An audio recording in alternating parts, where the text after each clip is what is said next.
Alors Marie, tu es en état modifié de conscience et je voudrais qu'on aille observer les émotions, les différentes émotions. Qu'est-ce qu'elles sont réellement? Voilà, qu'est-ce que tu as comme premières informations? Et beh, j'en ai, plein. Enfin, j'ai comme c'est comme si on avait, mis, tout un sac de billes, de toutes les couleurs, sur une table et que tout déborde. Enfin, c'est comme si c'était, un trop plein déjà. Je voudrais déjà les énoncer. Alors je vais dire les principales parce qu'après il Mmh. y a plein Oui, de nuances, tout à hein, mais les fait. principales, c'est la joie, la colère, la peur, la tristesse. Et après, bon, donc, comme je l'ai dit, il y a plein de nuances, hein. Elles font partie de notre structure dans l'incarnation. On a un corps physique, on a un corps énergétique et on a un corps éthérique qui comprend l'émotionnel, un champ émotionnel et un champ mental. Donc, est-ce que tu peux observer comment ce champ émotionnel se met en place dans notre structure quand on vient dans l'incarnation et pourquoi il est là, pourquoi il est présent? Ce que j'ai là, quand tu as énuméré les différents corps, je vois comme des couches assez, finalement, je dirais comme rigides.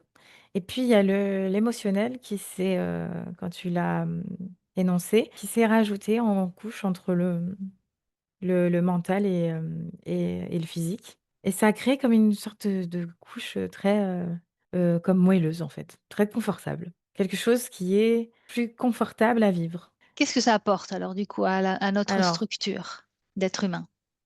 je vois que ça apporte de la couleur. Mmh. C'est ça apporte, ouais, une couleur et je voyais effectivement comme des couches assez rigides et cette couche plus comme plus, molletonnée, enfin, qui est différente. Ça, je vois aussi que ça joue beaucoup avec, la personnalité de la personne, de l'être. Sur ses réactions, tu veux dire?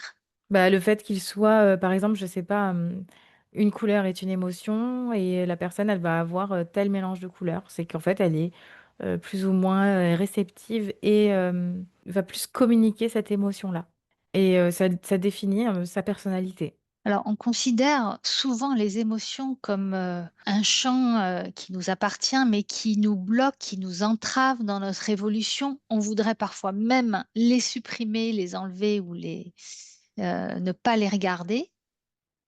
Pourtant, donc on voit bien que ça fait partie de notre structure. Est-ce qu'on pourrait, observer ces émotions, vraiment leur qualité? Bah, déjà, ce que tu me dis, ça me dit non.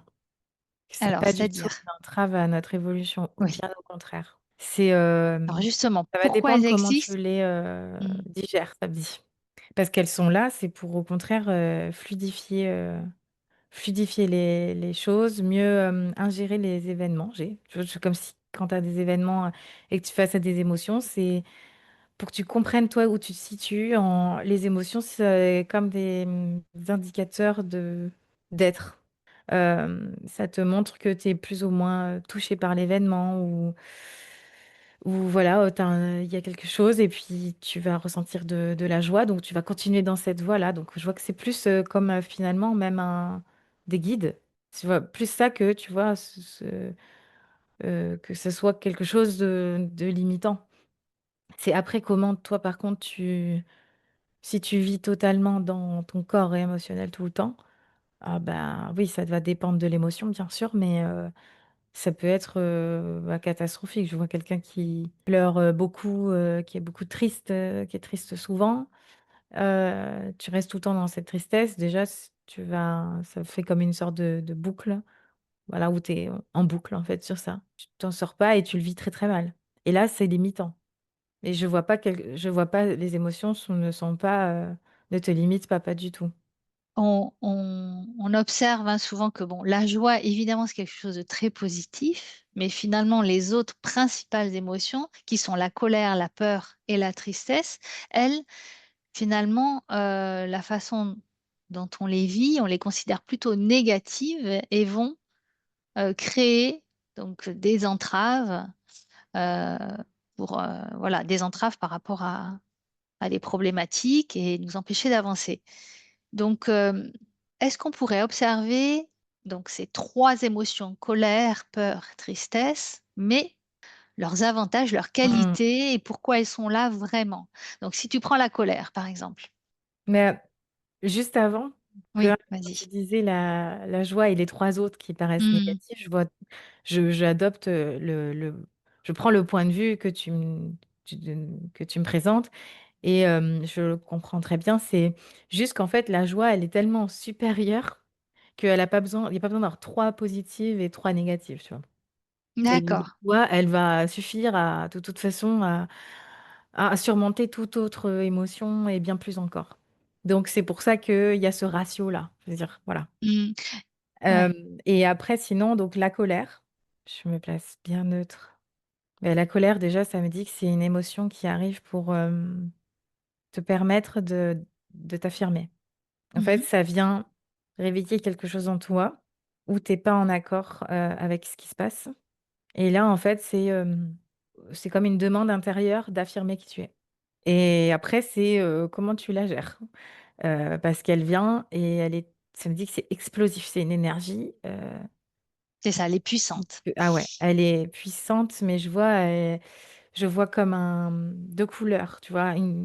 C'est la même énergie, mais il va y avoir, le côté, je dirais, plus clair de cette couleur et plus noir, plus Mmh. sombre.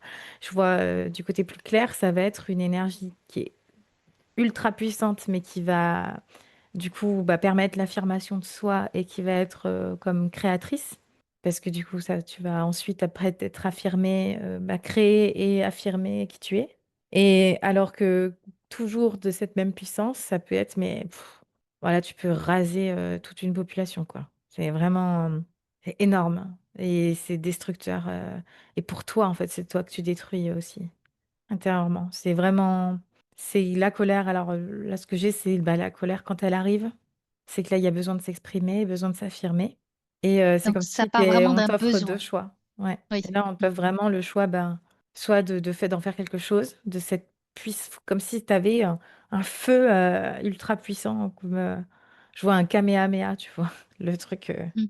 ultra, voilà et beh, soit tu en fais quelque chose de bénéfique et qui règle. Je vois que ça c'est une solution la colère, comme dit.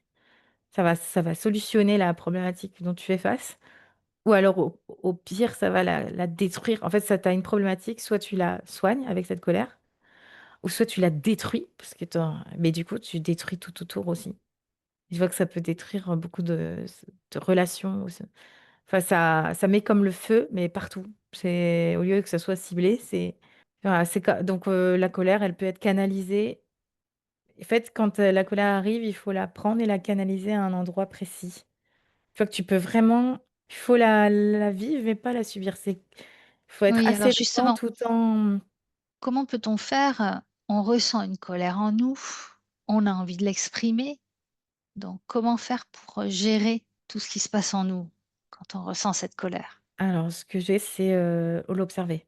Tu l'observes, tu la ressens, et puis alors, c'est compliqué parce qu'en fait, c'est tellement une boule, énergétique, Mmh. tellement intense que je vois même comme si ton sang, il est en train de bouillir. Ça fait un effet, c'est toutes tes cellules qui sont énervées, tu vois? Enfin, ça fait un truc, une boule de colère, énorme. Il faut en fait avoir pas le réflexe, mais, essayer de prendre l'habitude, heu, quand ça arrive, de la détecter son arrivée et l'observer. Ça veut pas dire on n'est pas là forcément pour la limiter parce qu'en fait, plus tu la limites, plus elle va grossir et ça va tu sais, c'est comme si tu fermes la porte et puis en fait, Mmh. elle va exploser la porte. Faut la laisser, sortir, mais il faut simplement, l'observer et déjà tu te mets, dans une position où c'est toi qui vas la canaliser. C'est pas la contrôler parce que ça fait comme si tu la limitais, c'est plus la canaliser. Donc, par exemple, tu tu discutes avec un proche et puis, tu ressens de la colère, tu la ressens, elle arrive, ton sang bouillonne, tu reconnais les effets, tu sais très bien que ça va commencer à t'énerver.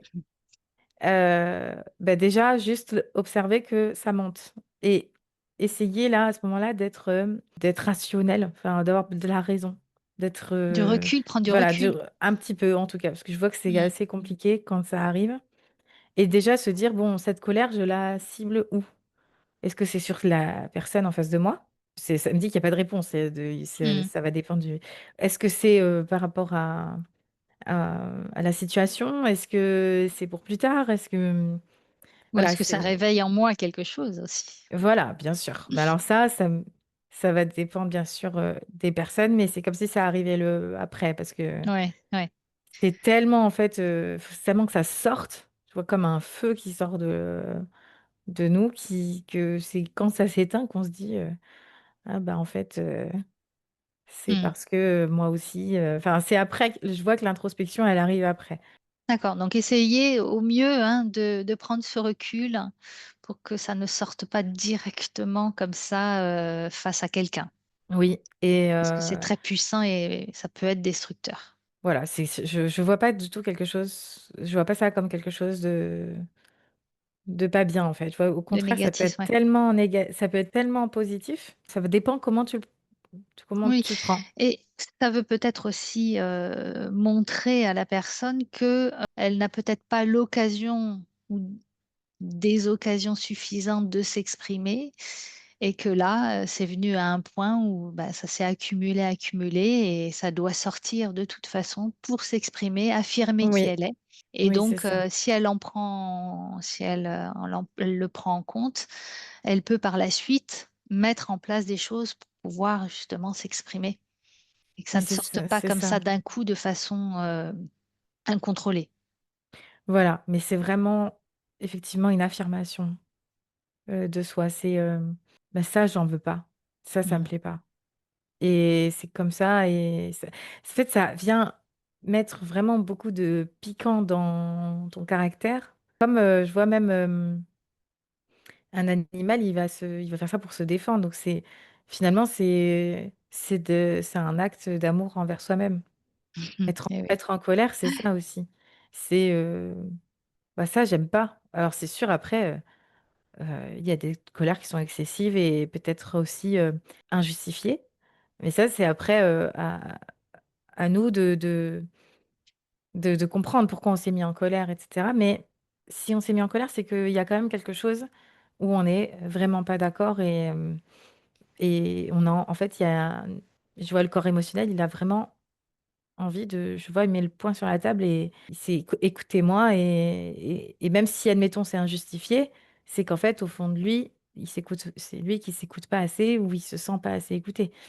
Mais voilà, il vient là ça c'est comme quelqu'un qui se met jamais en colère et qui finit par se mettre en colère, mais bah, enfin tu te défends. Ça fait un peu ça Mmh. aussi donc je vois que c'est un acte, d'amour envers soi. Alors bien sûr, plein de circonstances, mais en tout cas, voilà, c'est ce que j'ai sur la colère et je la vois très bénéfique au contraire, parce que Mmh. très créatrice. Elle va, D'accord. des fois, il faut que tu sois en colère pour que tu changes les choses. Ou que tu dises: «Non, allez, c'est moi qui prends allez, je prends ça en main, je m'en occupe, parce que je peux pas, ça marche pas comme je veux, donc je m'en occupe». Donc des fois, c'est plus comme un petit pouvoir, je vois. Mmh. Ouais. Alors maintenant passons à la peur, l'émotion de la peur. Donc pourquoi existe-t-elle? Alors déjà, je vois l'émotion de la peur et la fréquence peur qui sont 2 choses, différentes. Mais pourtant, dans la fréquence de la peur, tu peux ressentir une émotion de peur. Mais là, par exemple, là, je suis uniquement dans l'émotion peur. Heu, Ça me ramène pas à des fréquences de peur, tu vois? C'est ça que je veux dire. Ça me ramène juste à cet état, du coup, émotionnel où c'est plus, encore une fois, une indication. Comme ou un avertissement pour, je vois, par exemple, pour prendre la fuite, tu vois? Pour agir. D'accord, oui. C'est plus les émotions, là, pour le moment, ce que je vois, c'est comme, ouais, des bonus, que tu as. Tu vois, tu vas ressentir ça, donc ça va te permettre en fait, ça te permet quelque chose, une émotion. Ça va te permettre d'agir, ça va te permettre de, De c'est pas ressentir le juste danger aussi oui, peut-être?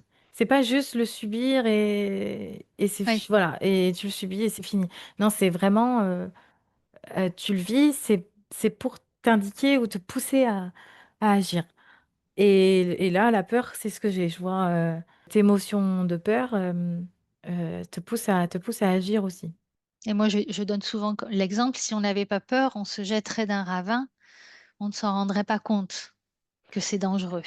Ah oui, oui, bien sûr. Donc là, ça pousse à agir dans le fait de ne pas agir, de ne pas aller plus loin. Oui, oui, tout à fait, ça te permet, ouais, et après, je vois qu'il y a des gens qui sont plus ou moins sensibles, mais comme par exemple, des gens qu'on va dire qui ont une personnalité colérique. Bah, c'est pareil pour la peur. Il y en a, ils vont y mettre D'avoir plus peur de de tout.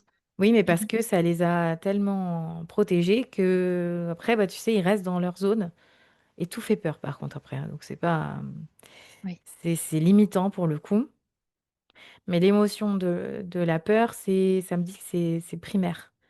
C'est quelque chose de comme si c'était une de nos premières. Il y a eu la joie et la peur, quoi, tu vois? Hmm. Et ça fait partie de la première re C'est pour notre émotion. survie. Oui, exactement. J'ai quelque chose d'assez neutre, tu vois? Alors que si je vais dans une fréquence de peur, là, c'est différent au niveau ressenti. C'est donc mais bon, c'est pas le sujet de toute façon. Alors mais l'émotion de la peur, je le vois plus comme c'est comme des percepteurs, en fait. Donc Hmm. ça te permet de comprendre l'environnement où tu es et ça te donne des signaux. C'est des signaux, en fait, les émotions. D'accord. Donc, tu différencies bien l'émotion peur de la fréquence de la peur. La fréquence de la peur, c'est vraiment un état, un environnement dans lequel on est et qui nous maintient dans de basses fréquences, hein, c'est ça? Exactement, ouais, ouais. Donc ça, Même c'est si complètement autre chose. même si ça peut je vois qu'il y a un chemin entre les 2, hein. Mhm, Mais là, comme on est en train de regarder, les émotions de façon, neutre, mhm. oui, je vois effectivement, l'émotion de la peur plus comme un indicateur. Mmh. D'accord. Ensuite, il y a la tristesse. Autant pour la colère et la peur, je l'ai trouvé assez neutre. La tristesse, ça l'est moins parce que c'est, comme moins primaire. C'est comme si ça touchait quelque chose de l'ordre d'une intelligence Mhm. au-delà du côté primaire, tu vois? Et ça me montre, par exemple, les relations, l'attachement que tu peux avoir envers, l'autre. C'est en lien avec des possessions aussi. C'est comme si la colère, la joie et la peur, c'est quelque chose de soi avec soi et la tristesse, c'est par rapport à ce que l'extérieur c'est l'extérieur et toi, tu vois? D'accord, Ça oui. me montre un peu ça et Alors, donc quel est on va dire, le côté positif de la tristesse? bah, là, ce que j'ai, c'est, justement cette sensibilité à l'autre et quand je dis l'autre, c'est Hmm. l'extérieur. Mais ça peut être pas forcément un autre être, ça peut être un aussi, je vois quand même être vivant, mais tout ce qui est extérieur à soi. D'accord. Mmh. Même si, on peut être triste, de soi-même, mais ça vient forcément d'un élément extérieur, je vois. Qu'il y a quelque chose, en tout cas un lien avec l'extérieur. Bah, le côté bénéfique, c'est déjà, le fait de prendre en compte, l'extérieur. Et voilà, l'indicateur, c'est, donc déjà, voilà, c'est juste un niveau un peu plus supérieur, je dirais, qui ne s'arrête pas juste à soi. Ce sont des indicateurs, encore une fois. C'est ça le côté, bénéfique, en fait, c'est l'indicateur qui est derrière.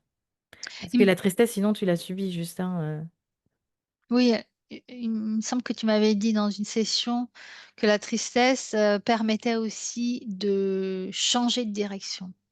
c'est ça. Bah, c'est pour ça que je vois l'environnement, en fait. Oui, Bah, je suis triste, donc je change, en fait. oui, ça ne me convient plus. Voilà. Ou alors, ça me donne l'exemple que j'avais tout à l'heure de quelqu'un qui va être, noyé par la tristesse et pour en sortir, ça devient de plus en plus profond donc non, c'est je ressens de la tristesse et ça me revient à l'amour, de soi, en fait. C'est vraiment la clé parce que quand on a de l'amour pour soi, c'est comme si, par exemple, tu amènes ton enfant à l'école, il est tout le temps triste. Bah, tu vas lui changer d'école, hein. Tu Mhm. peux pas le laisser dans l'école, tout le temps, indéfiniment, alors qu'il est tout le temps il revient tout le temps triste. Bah, c'est pareil pour soi. Si on est tout le temps triste dans une relation ou dans un environnement, il faut quitter cet environnement. C'est un signe qu'il faut enfin un signe, c'est un indicateur, heu, de «Je Mhm. ne suis pas à la bonne place». Bah, soit t'affirmer avec la colère, créer en t'affirmant. Pour la peur, c'est, plus, de l'instinct comme de la survie. La tristesse, c'est plus, par rapport à la place que tu prends, à la place où tu es et que tu dois prendre. Comment tu te situes par rapport à ça? Et la Et la joie, joie, alors on sait que c'est bon, c'est très positif, mais qu'est-ce que tu peux dire de plus? bah, la joie, c'est, oui, c'est très positif et ça me dit que c'est très simple, en plus. Mm. Et ça peut, c'est comme un muscle qu'on peut, travailler. Je vois par exemple quelqu'un qui se fait à manger, il va, trouver du bonheur dans tout, dans le fait de le toucher, d'entendre. Je vois quelqu'un qui fait des œufs au plat. C'est Mhm. l'exemple que j'ai. Donc il entend là, il voit la coquille, ça le tu sais, il est émerveillé un peu par tout ça et ça fait le moment de juste, faire des œufs au plat, le truc le plus simple, ben, ça fait un moment de joie, en fait.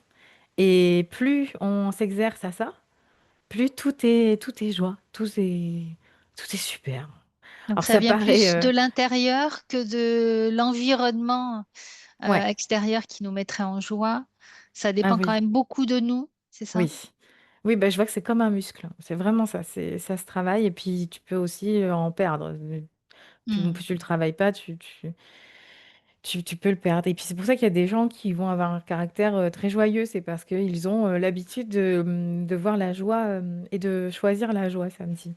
Mm. Ouais. Ok, donc ça c'est tout ce qui est positif au niveau des émotions, donc qui fait partie de notre structure et donc qui est indispensable pour vivre en tant qu'être humain. Mmh. Et tu as rajouté pour mettre du piment hein, dans nos expériences.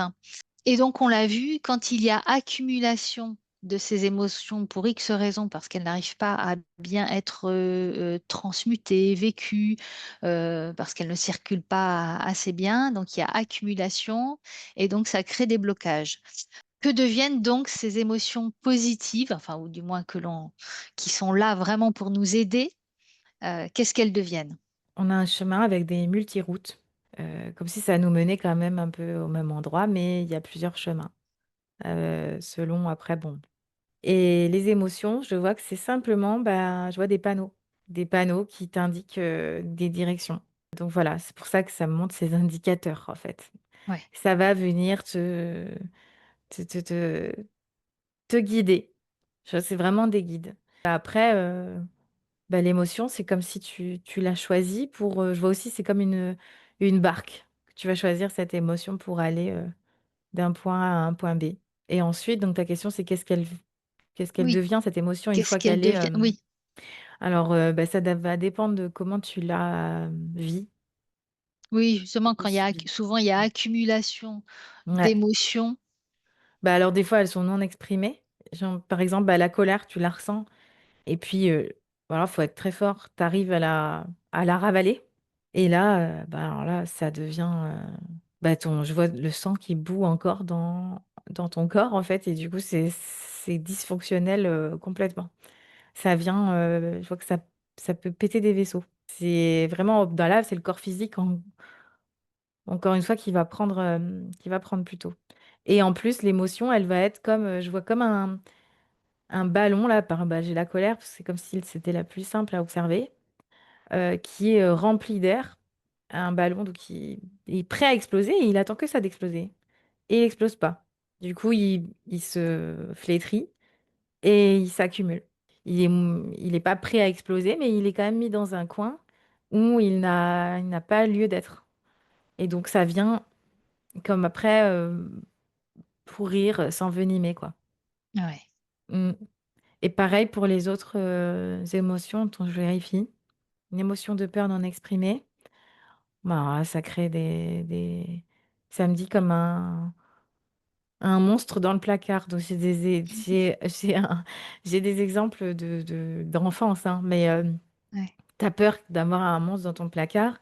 Le fait d'en parler à tes parents, déjà, tu l'exprimes la peur. Tu l'exprimes, ça veut pas dire que tu as plus peur en regardant le placard, mais voilà, tes parents t'ont sûrement, rassuré, voilà, ou par exemple, si t'as pas eu les parents rassurants, bah, peut-être que tu as trouvé une certaine force et tu as ouvert le placard et tu as regardé dedans et voilà, Mhm. donc tu as fait face à cette peur. Tu l'as sortie, tu l'as observée, voilà, tu l'as exprimée. Alors que si tu l'exprimes pas et que tu essayes de déjouer ton attention, mais là, c'est comme si le monstre, il devenait réel dans le placard. C'est, quelque chose que tu n'as pas, c'est comme si tu avais pas mis de pouvoir dedans et donc c'est le la peur qui prend le pouvoir sur toi. Et pour la tristesse, bah, là, ça me montre le puits avec une tristesse, ça me montre quelqu'un qui va pleurer dans un puits. Puis, ben, faut exprimer en fait, faut exprimer cette tristesse. Donc là, ça se traduit par des pleurs, mais chacun a sa façon d'exprimer sa tristesse. Et ça me parle aussi la tristesse, c'est, être vrai pour soi, c'est la vérité, de soi, en fait. C'est, voilà, ça me rend triste, en fait, même si, j'ai encore, par exemple, en exemple, une relation. Dans ma relation, bah, tout le monde me dit que cette personne est faite pour moi, tout le monde dit que c'est bien, même lui, et puis en fait, moi, je me sens triste, donc je mets la vérité, c'est quoi? C'est que je suis triste. C'est comme un la tristesse, c'est comme une vérité, en fait, exposée, qu'on te demande d'aller voir. Mmh. Donc par exemple, je suis pas bien au travail. Bah oui, même si je gagne plein d'argent, même si machin, bah, je suis pas bien, en fait. Je suis pas bien. Ça, c'est à prendre en compte parce que du coup, si c'est pas exprimé, bah, c'est comme se trahir soi. Ouais. Ouais, et là, c'est, ouais, non, c'est vraiment voilà, c'est trop triste pour le coup, ouais. C'est Et et la joie non exprimée, est-ce que ce serait de la tristesse ou c'est aussi autre chose? bah, Parce ce que je vois, que c'est des cr oui, pas peut-être à cause de croyances, hein, on dit: «On n'exprime pas, ses émotions quand on est joyeux, il faut pas le montrer» ou ben, en fait, ce que je vois, c'est comme le muscle que je te disais tout à l'heure. Si mmh, tu viens pas, exprimer ta joie, bah, tu la ressens, hein, donc tu quand même, je vois que c'est quelqu'un qui veut pas exprimer sa joie, c'est comme plus fort que lui, il a trop envie de mmh, sourire, ou ça va se voir dans ses yeux, ça va pétiller, enfin, ça s'exprime forcément. mmh mh, Mais comme il ne vient pas l'accueillir, à bras ouverts, ben, c'est comme si après tu allais moins reconnaître les moments de joie, et ouais, parce que de toute façon, tu ne les exprimes pas, donc c'est comme si c'est dommage parce que tu ne vas pas la nourrir, en fait. OK. Est-ce qu'il y a d'autres informations pour terminer cette, exploration? Les émotions, elles sont là pour nous faire vivre aussi, la vie avec, ses différentes, couleurs, et sont vraiment des elles sont là pour nous servir. Elles sont pas là pour, nous limiter. Mmh. Mmh. Donc il C'est faut juste la manière exprimer. finalement dont on les accueille et dont on les vit en nous qui fait que Ouais, ça s'accumule ou pas. et il faut les exprimer. Elles ont besoin d'être exprimées. Elles sont pas là pour, juste en fait, si tu les as et tu les exprimes pas, tu les subis. Si tu les exprimes, là, si je vois, en fait, tu prends la direction que ton être profond a envie de prendre, a besoin de Super, prendre, ouais. ouais. Merci Marie pour toutes ces informations. On va terminer.